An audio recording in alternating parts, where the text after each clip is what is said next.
arrived in Sao Paulo a few weeks before. I can get you work, Max.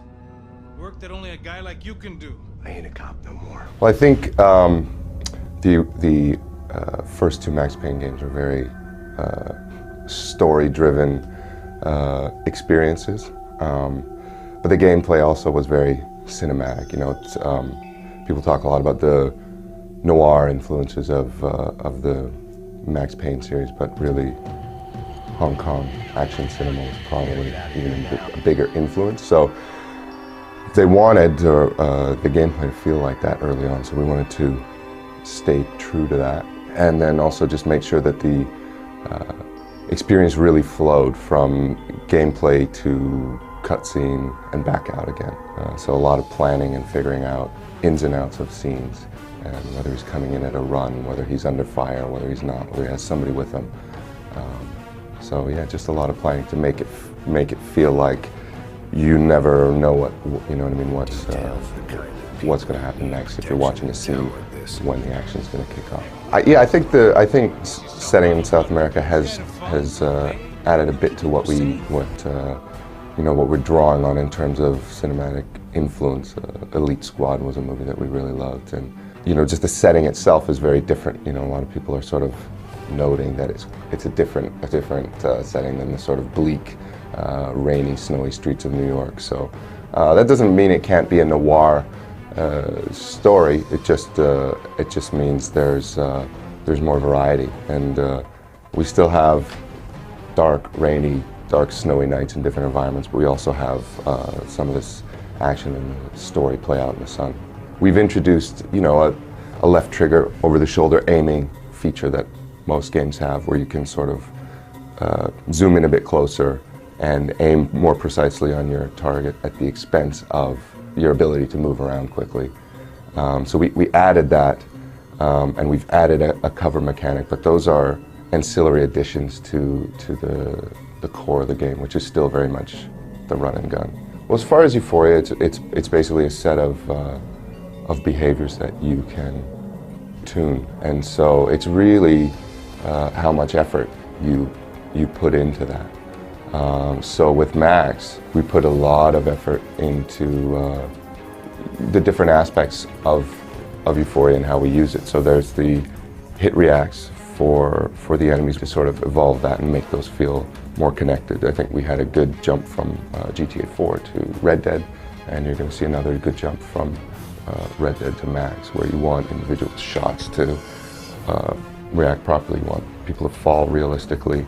That's something that we're always pushing. Plus, we have, you know, bullet cams and things like that in Max, where you basically are seeing these things up close. You're seeing your bullets impact your opponents, and so you want that stuff to really show well. And then we're also doing something new with Max, where we're sort of doing physics and animation hybrids, like when he shoot dodges.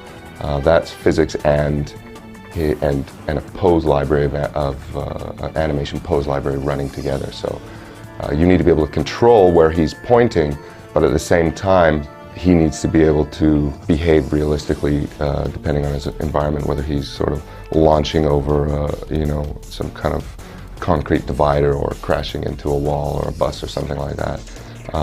He has to feel aware of his surroundings, and so that was a big challenge, and something that we spent a lot of time tuning. And then we also have a mechanic called Last Man Standing, where if you have painkillers in your inventory and you take sort of a fatal shot from an enemy, you go into this sort of bullet time mode where Max is dying, but he still has a little bit of life in him, and if you can find the person that got that shot off on you and get your reticle on them and shoot them, you know, bullet will race out of the gun and tag them, and Max will be able to fight on with a little bit of health replenished at the cost of one painkiller. So, you know, that state where he's sort of falling and can still shoot is a blend of Euphoria and our animation system. Another physics sort of Euphoria animation-based hybrid that we're doing is Max's prone state on the ground. So we've kept the shoot dodge from the original games. If you want to stay on the ground for whatever reason, you can stay there and keep moving your reticle around and shoot sort of 360 degrees around you. And that, again, as Max is sort of rolling around from pose to pose, that's another blend of physics and animation that we worked really hard to get feeling right and looking right, and it's very cool. As far as the way bullet time works now compared to the way it worked in the old games and what the greatest addition is or the greatest enhancement, it works pretty much the same. It's still there for players to use as a tool to slow down time, to give them an advantage over their enemies when things get hectic, which they do all the time. And that is something that we really needed to keep allowing players to have that control. It hasn't changed, but yet it looks and feels completely different because of the sort of the depth at which we've integrated it. Max Payne 3 is out March 2012, and it'll be on Xbox, PlayStation, and PC. It wasn't pretty, but I guess none of what was about to happen was gonna be.